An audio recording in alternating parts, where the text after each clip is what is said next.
Welcome back. We've got some Fed speak to tell you about. Let's get to Steve Liesman with those details. Steve? Hey, Kelly. Minneapolis Fed President Neel Kashkari saying the Fed will not really consider or model the policies of the president-elect until they become clear. He calls tariffs a one-time price change and not inflationary in the first round. But he then goes on to say that tariff inflation, the effects of tariffs on inflation depends on whether other countries retaliate, and you get into a back and forth on that.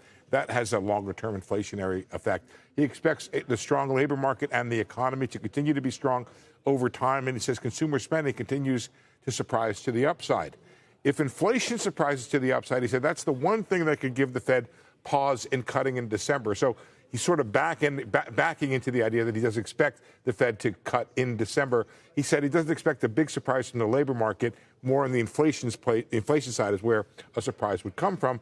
Goes on to discuss this idea of the neutral rate and where will it settle. Says that's the big question. He suggests it may have gone up, at least in the short run. Talks about the possibility of higher productivity remaining, and that could mean a higher neutral rate. However, he goes on to say we all agree we're above neutral now, as in the Fed is restrictive and does need to come down, but doesn't say where, not saying we're close to neutral right now, so he does see scope to reduce the rate. Have to wait until he says we get whatever's enacted by Congress or in the executive branch before figuring out how fiscal policy will affect the Fed. Some move in short-run expectations on inflation, but not in the long run, he says.